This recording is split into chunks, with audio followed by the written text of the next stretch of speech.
While the major media fixates on the influence of foreign powers on American elections, a much more serious attack has been taking place right under our noses. Good old-fashioned, homegrown voter fraud. Let's look at 3 of the worst offenses. Example number 1, bloated voter rolls. In 244 counties across the United States, there are more registered voters than there are people legally eligible to vote. 29 states have counties with more registered voters than legal residents, and 8 states have more registered voters than actual voting age people. When the Supreme Court upheld Ohio's efforts to clean up its own voter rolls in 2018, the majority opinion cited Pew Center statistics. 24 million voter registrations in the United States are either invalid or significantly inaccurate, and nearly 3 million people are believed to be registered to vote in more than one state. These numbers have a shocking implication. It's very easy to exploit our voting system. During an undercover investigation, New York City detectives made 63 attempts to cast illegal ballots based on flawed voter rolls. They were successful 61 times. Similar investigations in other cities and other states produced the same dismal results. But phony voters on the rolls is just one threat to election integrity. Here's example number 2, ballot harvesting. In 2016, the state of California, one of the states with more registered voters than citizens, became the first state to legalize the practice of ballot solicitation. That is, the collection and delivery of ballots by third parties. With no trace of irony, this is called ballot harvesting. It works like this.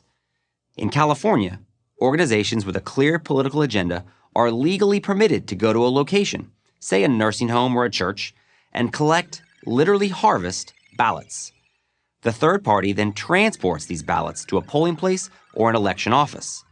This raises an obvious question. Once this third party collects the ballots, what's to stop them from changing them? Or from just throwing out the ones they don't like? A guilty conscience? How do we know ballot harvesters from Democratic organizations aren't destroying Republican ballots? Or Republican harvesters aren't destroying Democratic ballots? We don't. We have no way of knowing. Let's look at one specific example. On election night in 2018, California's Central Valley Republican Congressman David Valadao held a 5,000 vote lead over his challenger, Democrat T.J. Cox. The margin was wide enough that the networks even called the race for Valadao the Republican incumbent. But wait, there were late ballots still to be delivered by the third-party vote harvesters. When those votes came in, they broke so overwhelmingly for Cox, in a historically conservative district no less, that Valadao's 5,000 vote victory became an 862 vote loss. Maybe that was just a coincidence. Or maybe not. In the first major election after ballot harvesting was allowed in California, Democrats won every single congressional seat in Orange County, which had been a Republican stronghold for decades.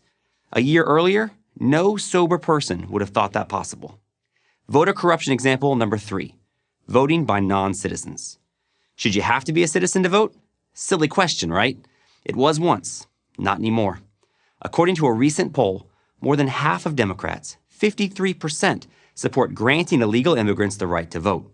Forget the legal ones. Democratic National Chair Tom Perez, before working for the Obama administration, worked for a group called Casa de Maryland, which has been a longtime advocate for expanding non-citizen voting rights.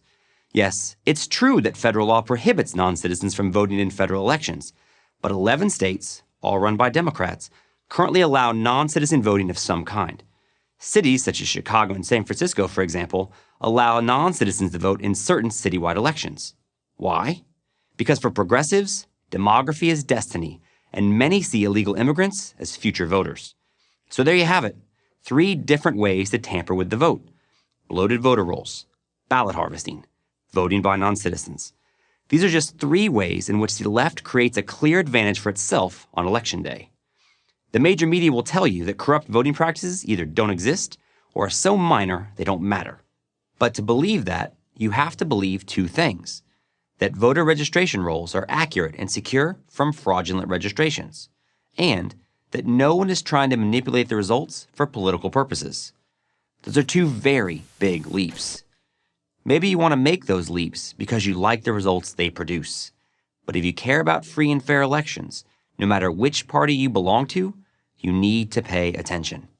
Or pretty soon, free and fair elections will be a quaint relic of the past. No foreign government can undermine our democracy, but Americans can, and some do. I'm Eric Eggers, investigative reporter for the Government Accountability Institute for Prager University.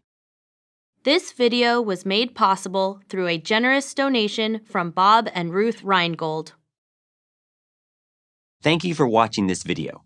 To keep PragerU videos free, please consider making a tax-deductible donation.